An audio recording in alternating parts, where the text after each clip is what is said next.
Wedson Nyirenda. Okay, your official name is Wedson Nyirenda. You don't know what's in the middle. But where does WADA come from? What is WADA? Football can give you a lot of names in life. That name came from the time when I was playing at Power Dynamos. And it is the iconic captain of Power Dynamos, Wisdom Chancellor, who gave me that name. What he meant, I don't know. When I asked him, why do you call me that? He said, just the way you run, the way you shoot the ball on the run, and I think you are just WADA. And you know, having players like Richard Skanyika, he will make heaven out of it. He is the one who made this name to stay. He changed. He could not call me Wedson anymore. He was just calling me WADA. I said, there's nothing you can do. Born in Ndola? Yes, I was born in Ndola, 1966, and born to Mr. and Mrs. Nyirenda, Etras Banda, and Mr. Tenson Nyirenda, my father. A very, very humble man, and brought up in a Christian home. My father was a brewer. He was working for Zambian breweries in Ndola, but he never tasted alcohol. What kind of a brewer doesn't taste alcohol? In his whole life. Even at work? Is that what he told you? Never. Never seen him, or he... No, he never. Claimed? Not claiming. He never tasted alcohol, even up to now. That is what gave me a lot of thought, because I was asked myself, this man, he's always in the Eden of beer and alcohol. He's the one who is brewing, but he has never tasted alcohol. Brewer, not a taster? Nothing. He would accept to be fired? No, he was working in the bottling department. I think he was a leading handman. And yeah, that is the job he was doing. He rose to supervisor just a few years before he was retired. Okay, so let's talk about your education. You went to Kansenshi, you went to Chingola. I started my grade 1 in 1974 at Fibowe Primary School in Ndola, in Chifu. And the school happened to be just across the road from our house. So I never went to school at any time late, because the gate man, he used to come there at 05 at school to open the gate. And the gate was these wire gates, you know. When he's opening that chain, it would make noise across the road. I could hear that, and I was waking up all the time at 05. And from that time, I cannot sleep. So from that time, you just have to prepare yourself, read a bit, and start going. So I was used to getting up that time. That made me a very good timekeeper in life. So I never went to school late. And up to now, I'm a timekeeping guy. Did the copper belt and the mining environment rub anything off you as a young boy? I think when I went to, first of all, grade 1 up to 7 at Fibowe Primary School, and I qualified to Kansenshi Secondary in 1981. I went to Kansenshi Secondary School. I did my grade 8, grade 9, qualified to grade 10. After qualifying, that is when I went to Chingola on transfer. I was transferred to Chingola. Apparently, I joined in Changa Rangers as a youth player.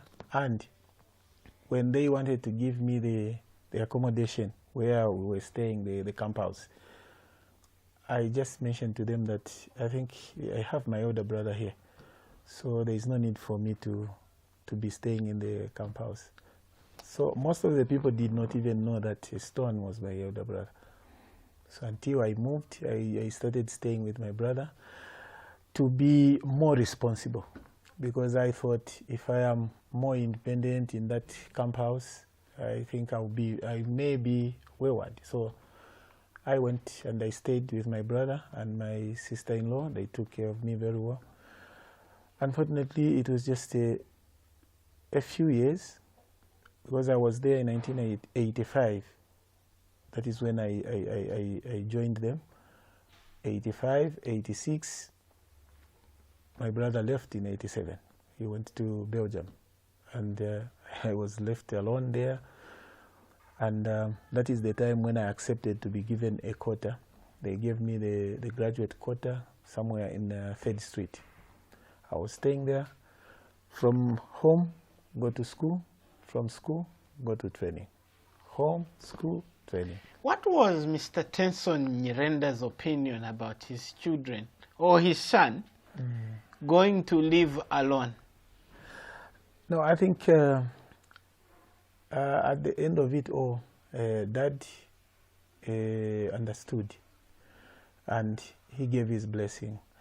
When we were playing compound football, you know, compound football, common football, Dad was always on me.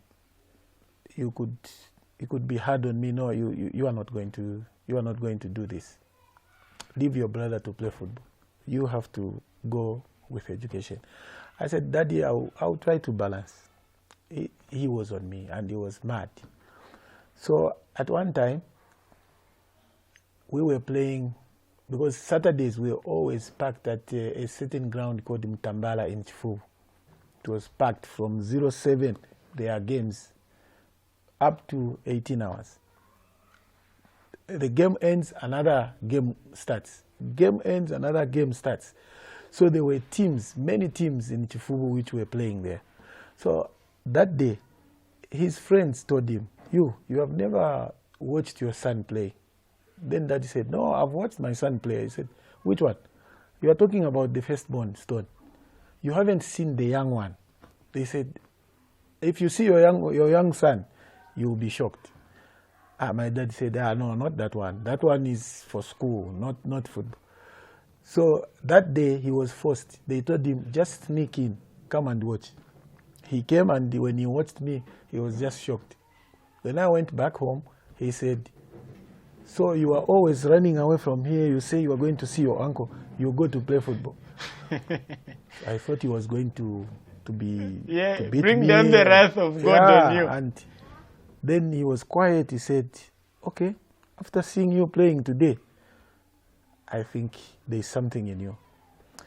Like you said, if you can continue, you can balance. Then you can. But go on. how come Stone Nyirenda didn't go through the politics that you're explaining to me right now? You know, Stone was a clever man. Stone will leave home, and Daddy at first he didn't know that that guy was playing football, because he would hide his boots very well. It's only me who knew, and my elder sister, because Stone is first, second is the sister, third is me. The last born Nelson, who was also a good goalkeeper, he passed on in 1994. So now I'm the last born. Now, Stone was a very clever guy. He could go, wherever he's going, he would not tell anyone. And where they are playing, you cannot know. Sometimes they will play at Malasha ground in the other part of Chifubu. Sometimes they will be playing at the St. Bonaventure Primary School. So for me, as a young guy, the only place where I can go is the place nearer to home.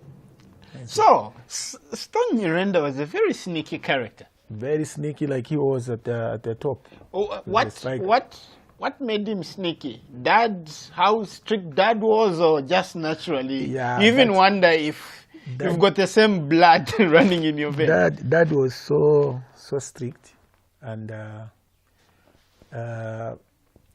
actually didn't want us to play football. You know why? Because of the history. He used to play for a team when he was working, before he worked for Zambia Breweries.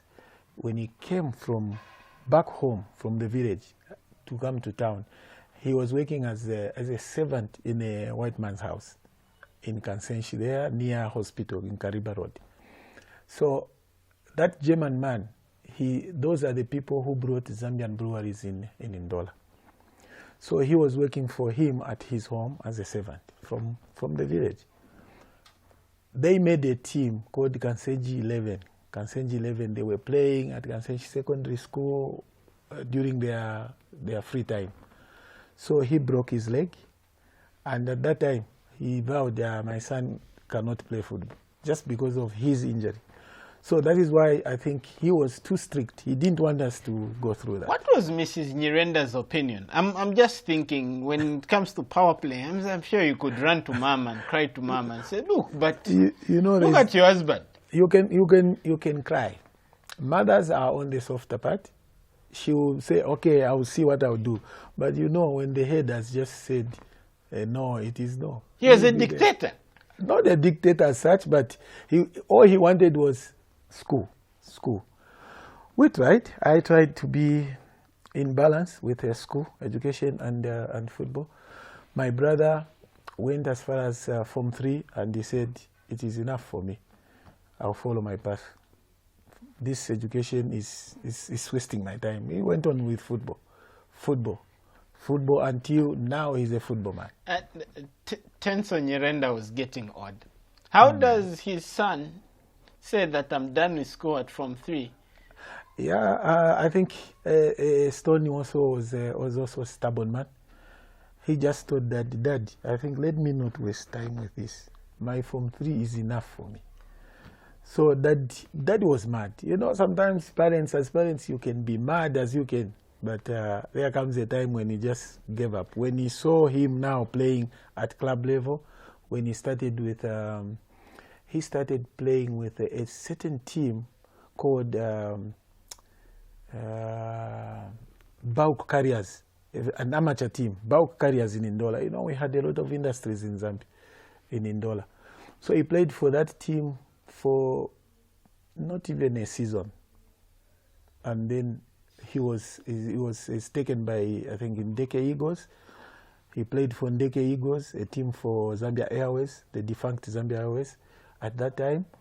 And played for Ndeke Eagles maybe 1 or 2 seasons. He was scooped by Zesco. He went to Ndola Lime. Zesco picked him again, Ndola Lime. And by the time Ndola Lime was still waking up, Power Dynamo's Fred Mwira scooped him.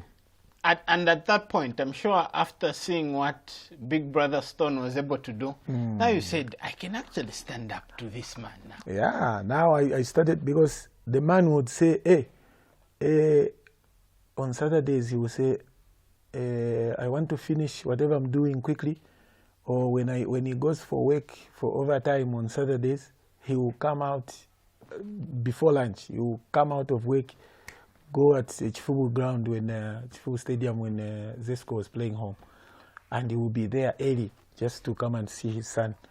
And he was a proud man when he started seeing his son banging goals every game. He was a one goal per game player.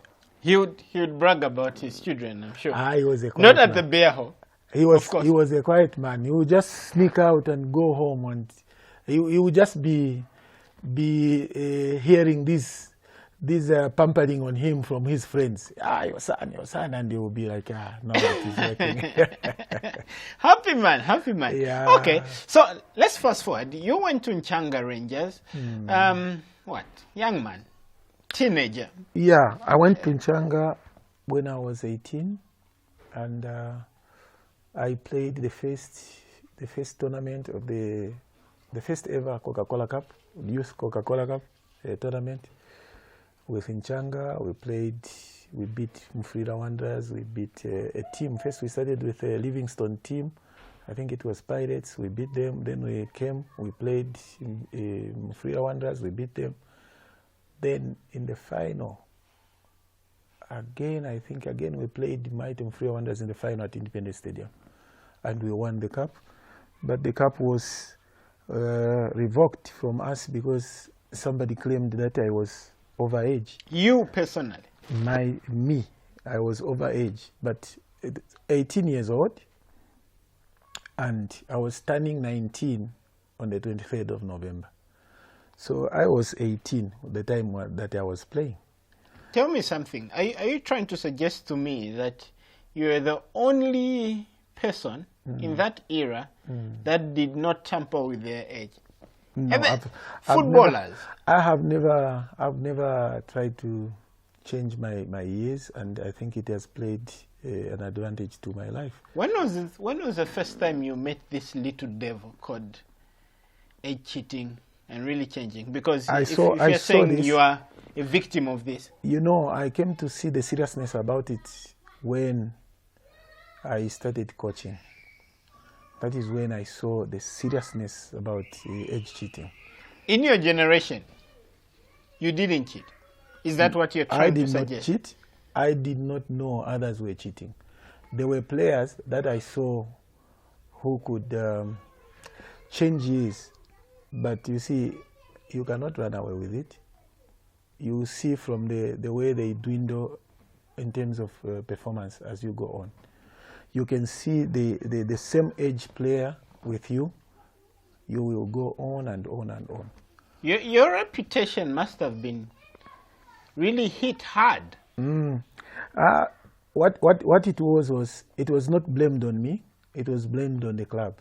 They said you registered the wrong age, but it wasn't the case. I played those games when I was still 18. So I was turning 19 on the 23rd November. We had already played. But that sounds like a solid argument. Even many years later, but that is why. How come the trophies were gotten away? That is how come they brought it back. After there are politics in Zambian football. It was there at first. They retrieved it, they got it, and then after some time they said, we are giving it back to Nchanga Rangers. I think they have no case. So they gave us that trophy. And so you became a celebrity for, one, your talent, two, your age. The age again. So after that, I played for the reserve team just for, I think, 4 games. I played for the reserve team for Nchanga Rangers because at that time we had reserve teams and there was a league for the reserve. So I played for the reserve team 4 games only. And I found myself, as young as I was, on the bench of the senior team, rubbing shoulders with big guys like Benjamin Kapais, the Webi Chirufias, my elder brother Stone, and which other big guys? Which other big guys were there now? I'm forgetting some of the names there. I'm curious about you and Stone now being teammates. Yeah. The first game, I was on the bench in Kalulushi when we played Kalulushi Modern Stars, the league game at Independence Stadium. I was on the bench. That was my first game for Nchanga Rangers as in the senior team. And you can imagine how tense that could be. And it was not a small, Kalulushi was like a local derby. In the ZCCM setup, Kalulushi was like our sister club, but it was derby because they were using same colors as Nchanga Rangers. So that game, I remember coming from the bench. Mr. Piri introduced me, he said, Wedson, this is your time. Just go there and enjoy yourself. Don't think of anybody, don't think of the crowd. Just go and enjoy your game. So I went in. Guess what? The first touch of my game, it was a goal. I scored. A tap from a cross from Bruce Mwape. Bruce, if you must know, he was, I think at that time we can call him our Beckham in the team. He was the best crosser of the ball, and he just picked me amongst the whole defenders. I just put my foot there, the ball was in, and we won with just that goal. Can you imagine what it does to a young boy? What did Stone Nyirenda say to you? The big man was in there, and he was a 1 goal per game player. That day he did not score, and I scored that goal. The big man just came to me, we were celebrating, and said, "Welcome to the big thing." I'm just thinking, people in this country are superstitious. Okay, so if Stone scores 1 goal per game and his brother scores and Stone doesn't score, what was the story? Maybe he wanted he wanted my goal to be very important for me. He could have let you when you look back. Now, after that game, I think the next thing was, having a very sensible and intelligent coach like wirh. The next game I was thinking I'll start. But he is a very clever man. He thought, if I start this boy again, I'll kill him. So he came to me before the game. The next game we were playing Nkwazi at home. And he just called me on the side. He said, Sonny, you're starting from the bench again. Don't worry. You are going in, but you start from the bench. I know what I'm doing. So I said, no problem, coach. I sat on the bench, and when I was introduced in, I went in and created 2 goals for the big man, Stone. The third one I created for late Benjamin Wirh, the older brother to Kalushi. We won 3-0 at home, and now my name was on everyone's lips. And you could see now the antagonism that came was, we told you that young boy is better than the big brother. What? Now you start hearing those things, and I said, what is this now? What was Stone's feeling about all this? Honest feeling? No, that guy, if you are... What was his attitude towards his young brother as a footballer? That man was the reason I played football. He will pamper me, and immediately after the game, he will tell me, here's the bag. Let's go. I'll pick his bag, I'll pick my bag, the 2 bags, and we'll walk from Changa Stadium going home. We are not talking football at that time. We are just talking other things, walking. And when we reach home now, that is when he will start talking. Did you see what you did today? If the situation is like this, you do this. The situation is like this, you do this. I said, okay. So now you have done this, don't be big-headed. So he really molded me, he really mentored me just within our home. And having coach like Mr. wirh and the manager, Mr. Patrick Nkata. Mr. Patrick Nkata is one man who I think dealt with me more outside the game as a manager. He really mentored me to be a strong guy mentally, and knowing how to handle myself outside football all the time. And those people divided their jobs. Mr. wirh inside the field, Mr. Patrick Nkata outside the field. He was on me. Wedson, don't grow big-headed. You have just started. Wedson, don't do this. What was the obvious danger? Women, booze. That is it. In football, historically, I think... were there such characters in the Changa dressing room? Most of them. And in most teams I've played, it has been like that. Historically, like I was saying, football was a social game. And mostly in the mines, when they play games, they used to have what they call drink up after the game. So they will throw crates of beer and drinks, soft drinks, after the game, and they will sit with the opposing team they played together. They will drink, and after that, people will disperse. Where you are going, you don't know. Maybe you are continuing.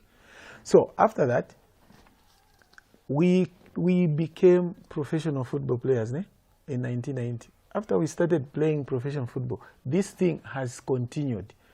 The drink up thing, it has continued in some players' minds. It's like it is normal. After the game, you have to drink. So at least having people like Mr. Nkata and Mr. Jim Chongo. And so they practically needed to protect you from the bottle From the bottle and other And things. the skate. Yeah, the skate was there. It is the biggest weakness in the famous players and the celebrities. You just have to be very careful with fame. Fame can bring you down. Women is number one. Booze, number two. I'm just wondering, how did you survive? You're hitting all the right notes as a young man. Yeah. And don't tell me you didn't see any pretty young ladies that you... So many of them, but I think we tried to survive. Sometimes you go the other way. Tell me how you survive when you're scoring goals and the skates are coming, probably queuing up. I had my girlfriend, a childhood girlfriend, Charity, the late, and we got married in 1990, and we had the two kids, Wedson Jr. and Melina, with her, and I think she was my guide. Oh, she helped keep them away. Yeah, she protected me. And I think having a special person in life will make you, I think twice. When you are tempted, you think there's somebody at home, you'll be beaten. So we tried. Sometimes we'll do some unwanted things, and you come back and say, no, I think that is not right that I'm doing. And it came to happen that in 1996, I got born again, and I got arrested completely. That is when I saw the good life of football. Unfortunately, at that time, when I was even stopping completely to drink, and when I was born again, I was also aging in the game. So it was the time for me to transit from playing to coaching. How did the bottle not kill you? I ask this question because celebrity, women, the money, and sometimes these things you probably didn't need to look for them. They were looking for you. Yeah. How did you really survive? That's what I want to hear. Like I said earlier on, that I think we were brought up in a Christian home, and being brought up by a father who was brewing the same beer but not drinking it, you would be guilty most of the time. When you are holding that bottle, you say, why am I doing this? I think it wasn't in me to be a drunkard or somebody who drinks, because it was peer pressure.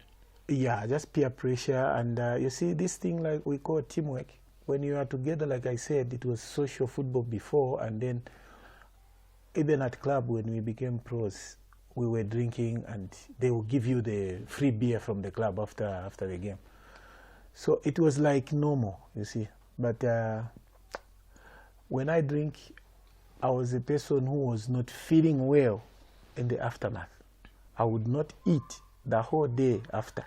So I said, I think it is not in me, because when I see my friends, when they drink, tomorrow morning, again, they would drink heavily, and they are just eating normally. So, but for me, I cannot eat the whole day following day. And I cannot even go for that smell, the smell of a beer. So I said, I think, why should I not? How did Charity tolerate that? And what was Mr. Wedson Nyirenda's opinion about his son now? Did he get to find out that his celebrity son, he found out and imbibing? The first time he was on me, he said, you see, this is why I was telling you that you should not go this route. Because football players, you want to drink, you want to be with other people and what else. But at the end of the day, he said, you are grown up. You have to make your own choices. Know how to lead your home and how you want your children to be brought up. So I think a time came when I stopped. Before that, I left in Changa. I went to Power. We haven't spoken about it. I went to Power, and there again, fame grew bigger because you become a top scorer in the CAF Champions CAF Cup, which was called the Mandela Cup at that time. And you know, Kitwe is huge. You are famous wherever you pass. What's on? Wada. And a lot of things were happening, and you just have to be humble. You try to bring yourself down. And the other thing, when I was at Power Dynamos, John Soko helped a lot. He was my closest pal, and he was not drinking. So, you know, when you are with somebody who doesn't drink, if you drink, you're putting him out of place. Tell me something. People like Willie Phiri tolerated the idea of their players drinking, or was it something that was impossible for them to control their players off the pitch because they were adults? It was not easy for a coach. Even now, it is not easy for the coach to chase players where they're drinking. We were lucky we had senior players like Benjamin Kapai, the Webi Chirusias, even Stone. But you see, with Kapai, what he used to do, Benjamin, when he knew this is a young player who is giving us a lot of good performance. He's helping the team. And he used to tell me, if I find you with that company of players, I'll deal with you. So sometimes that man will give his own time. He will come and check in those famous bars where our players were found. And when he finds you there, he will deal with you there. He will tell you, he caught you a couple of times? No, once. Once he came and he found me, he said, you see what I told you? You are still going with this group, and I don't like it. I'm going to tell the coach that I found you guys doing this, drinking and whatever. No, boss, we are going. At that time, you will leave whatever you are doing, you will run away and go. Just for the respect of the team and the big man. And let's talk about the turning point. You dumping the bottle, you becoming born again. What spiritual chord was hit? I think I used to congregate when I was getting married in 1990. I was congregating with my wife at Anglican Church, and that time we continued going to Anglican, and then there was a time when I met Pastor Mtonga in Chingola. He was the assistant pastor at Evangel Assemblies. I met him in town, and he just greeted me. He said, I know you. Can I talk to you? I said, okay. I gave myself to talk to him. Then he said, you know that God loves you so much. I said, yeah, okay. Then he said, can we sit somewhere and talk? You know, first time, and you are a guy man. I said, but I'm busy. He said, okay, can you give me your address? I want to visit you. Like enough, I gave him the address. Then he said, okay, I'll come home. When can I see you? I said, okay, maybe Sunday. He said, but Sunday don't you go to church? I said, I go to Anglican, and then when I come back, he said, okay, 15 hours, is it okay? I said, okay. So he came that Sunday, 15 hours. He found me at home. Then I told my wife, oh, this is the pastor who said he wanted to talk to me and to you. Okay. Then he started teaching us the word that day. From his teachings that day, I felt something so different. And I told my wife when he had left, I said, did you hear him very clearly? He spoke very well. My wife said, you know what? Why can't we go visit their church on Sunday? Apparently that man didn't even tell us to go to visit their church. We just decided that right there and then, we said, no, I think let's visit Evangel Assemblies, their church. A Pentecostal, right? Yeah. So I called him again. When he had left, I said, Pastor, I would like to visit your church on Sunday, next Sunday. He said, no problem, come. You'll find me there. When we went, he was waiting for us there, and he ushered us to where to sit, and we sat there. From that time, we never looked back, and we just had to go and say bye to Anglican. We said, I think we are moving to another church. And we moved. From there, things changed. When I came to Lusaka, I asked if they had the other church here, but they referred us to North Mid Assemblies. So we turned to North Mid Assemblies. Tell me something. How come the Anglican Church did not succeed in bringing the Holy Spirit in the manner Pentecostal Church did? I don't know. Do you have an answer for such a question? I don't have an answer, but I think up to today, maybe my arresting and conviction was in Evangel. Pastor, I've forgotten our senior pastor there. I think just the way they were bringing out the word to us, the way they were the visitation was also so much, the follow-up on us. Never been to the Anglican Church ever since? Never. No need? No, it is a church of God. I think if a need arises, I can go there.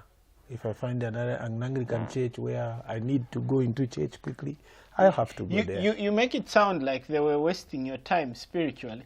Nothing like that. I think I just made I made a choice just to go for the Pentecostal church, which I am still a Pentecostal church. Yeah, I asked that question because it feels like you actually met God in living color at a Pentecostal church and not at an Anglican church. That's why I asked that question. Not really. I cannot say much about that.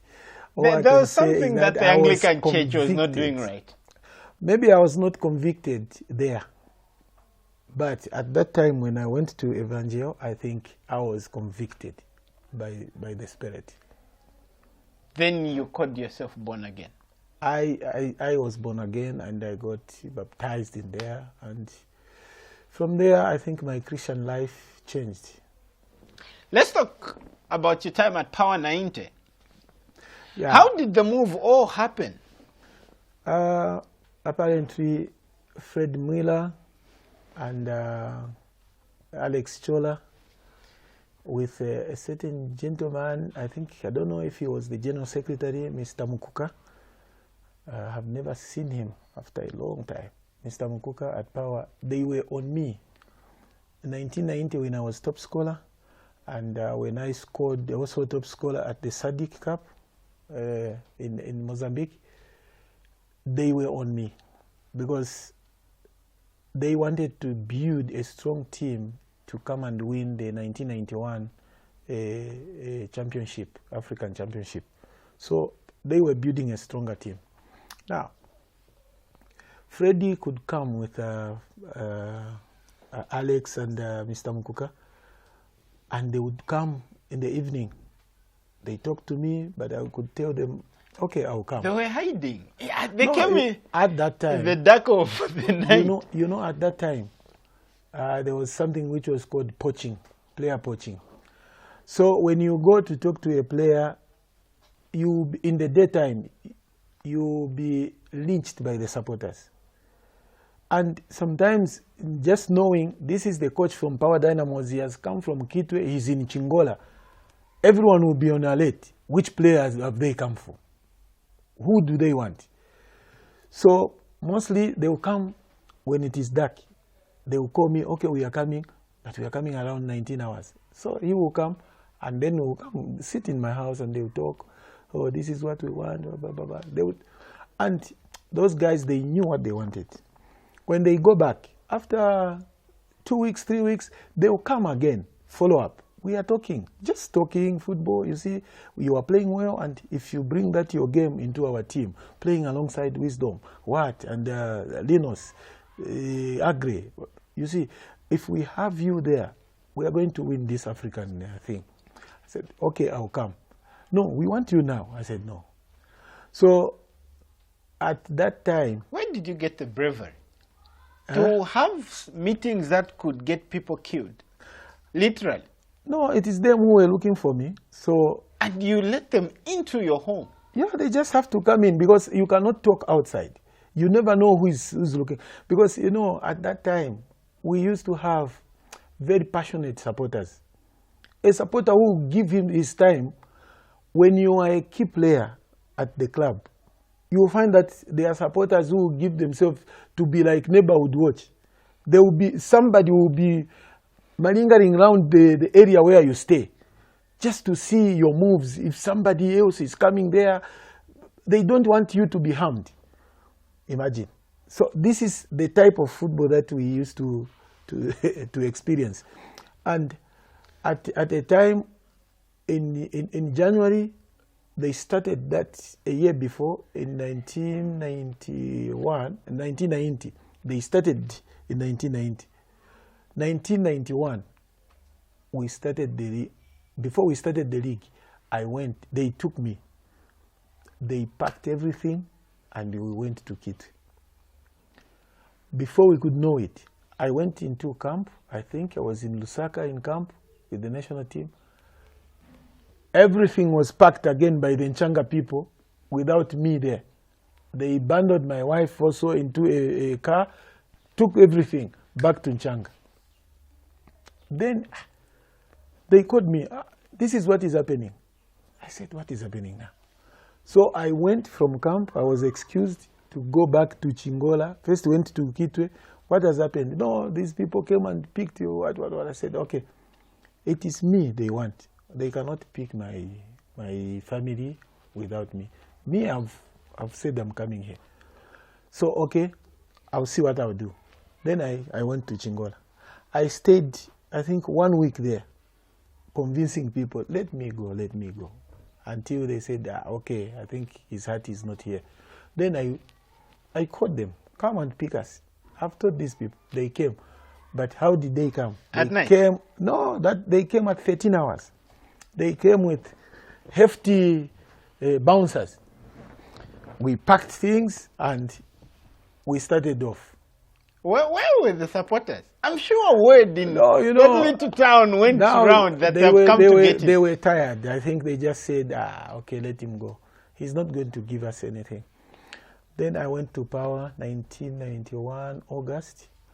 At that time, they were already in the middle of the tournament, the CAF tournament. They were in the quarterfinals. So the games I played were only 6. Three teams, home, away, home, away, home, away. At that time, the format was knockout from first stage up to the end.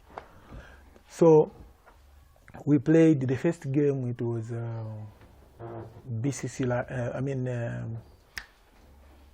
the team from Burundi. The team from Burundi, I have forgotten that name. Forgotten the name. We played that team at home. I scored. We played away. I didn't score. Linus scored. We banded them out. I scored 2 at home. Then the next was Burkina Faso team called Asfa Enenga. We beat them away. We drew at home. And then we went to BCC Lions in the final. I scored 2. We lost 3-2 there. And here at home, I scored another goal at home. So I scored 5, and in that tournament, and I was a joint top scorer with Liman of Club Africain. And I think that was the height of my career in playing locally. And the same year, I was already the player for the national team, the key player for the national team, the team that passed on. So 1990, before I came to Power, that was the debut in Mozambique when we played that tournament. And then I continued 1991. Then 1992, end of 1992, I was called to try out with Lenesia Dynamos in South Africa, where Robert Watakeni was, and Richard Skanyika also was called there. He came back, and Wisdom Chancer was there. Samuel Chomba was there. So I was called, but unfortunately there was a big number of the foreign quota in the team. So I had to come back first to continue.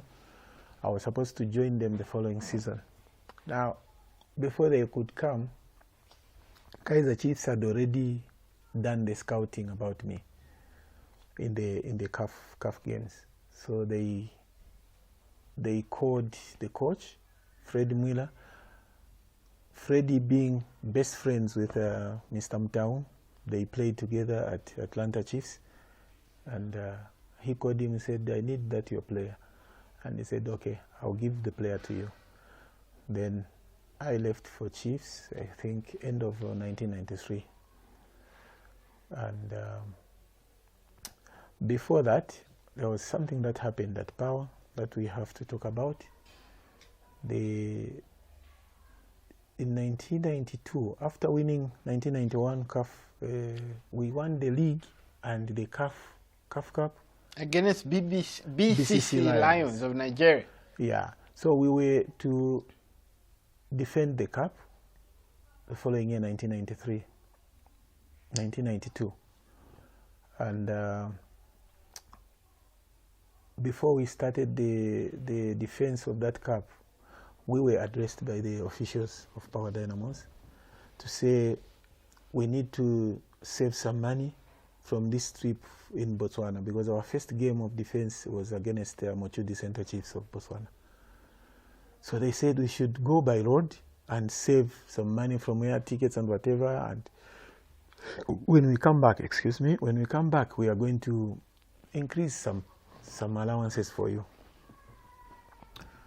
We won there 3-0. We came back, we won 3-1, and we qualified to the next round against Vitalo of Burundi to be played in Bujumbura. But when we asked about what they promised, the increment, they acted like they were amazed. They didn't say it. They said, no, we didn't say that. Then, you know, as players, we said, so these people are just toying around with us. We are not going to train. That was a week before traveling to Burundi. So we said, we are not going to train. So we stayed Monday without training, Tuesday without training, but on Wednesday, we started training. We said, let's just start training. The captain said, let's start training. We started training. What caused the change of heart? You know, I think we had a team with good leadership in Wisdom Chancer.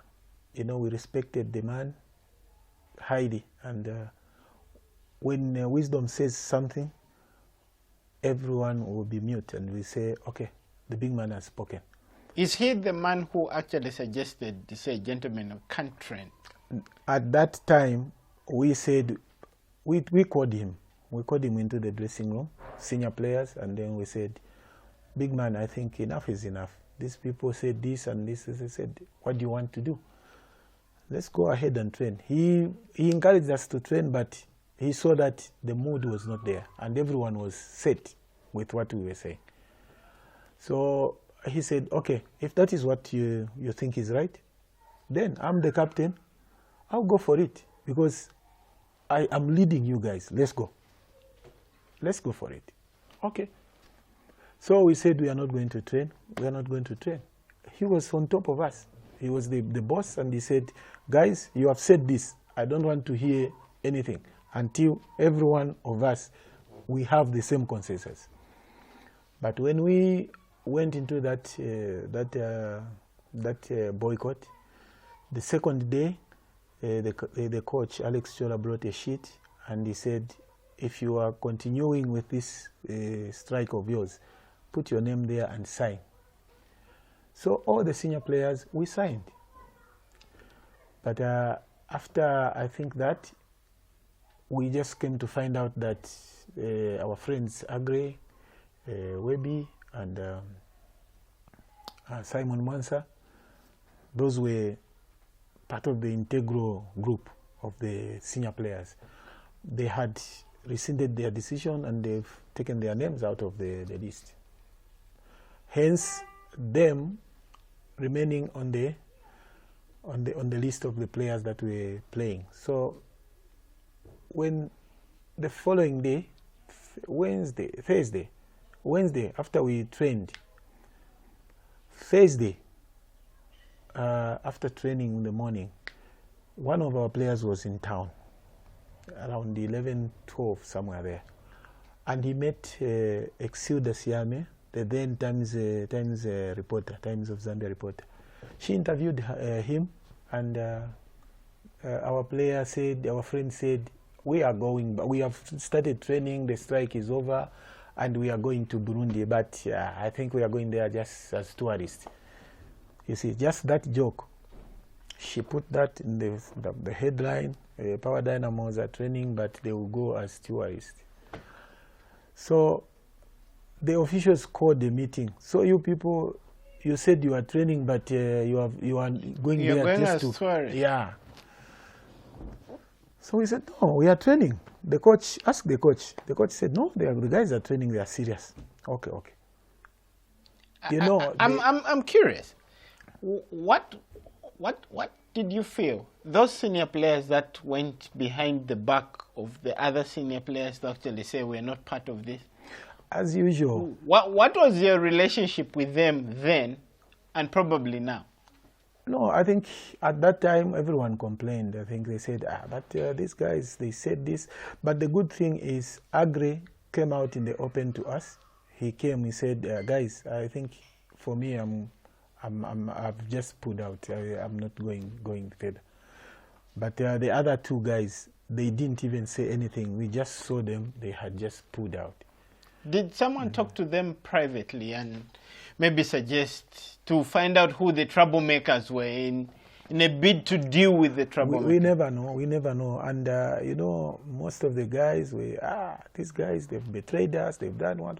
So, but at the end of the day, we were a group which was so united, and nothing like hurting anybody or hating anybody. It was nothing like that. We kept on training together when we were banned, because on a Friday we just read the big heading in the newspapers. Power Dynamos players banned for 1 year for withdrawing, for making the club to withdraw from them, because the club had to withdraw. You know, the main reason for withdrawing was that they did not have money in the first place. Because, I'll tell you this, 1990, Power Dynamos was winning the league. They won the league, and they were paying, at that time they were Power Dynamos Limited. They were not CPC, from CPC.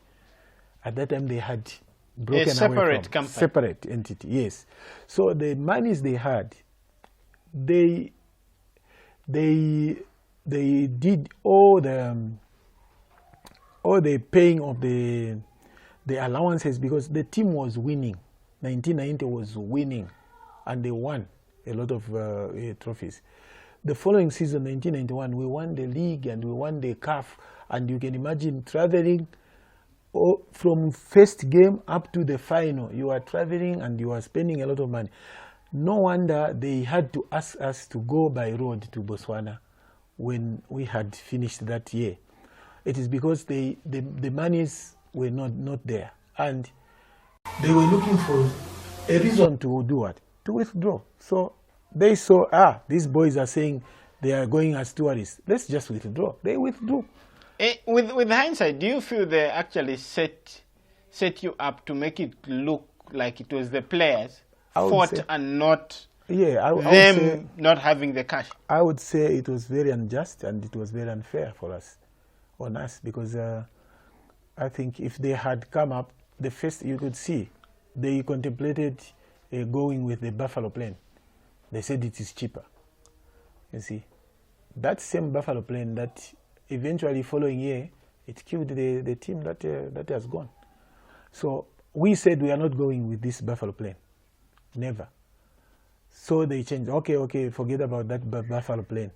But you could see there was, somehow they were looking for a way and a reason to say we are not going on. So the money issues actually changed the face of football generally in this country, pre-90 and post-90. Post-90. everything was going on well in the days of the ZCCM.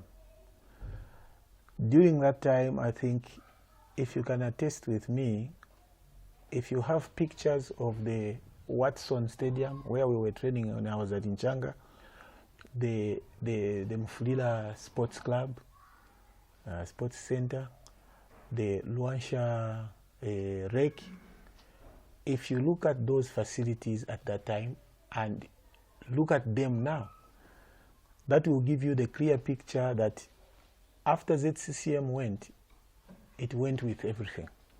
So, banned for 1 year. Because the untold truth, no money, but banned for 1 year because the players made the team pull out. Tell me about that year. We were just training and serious training.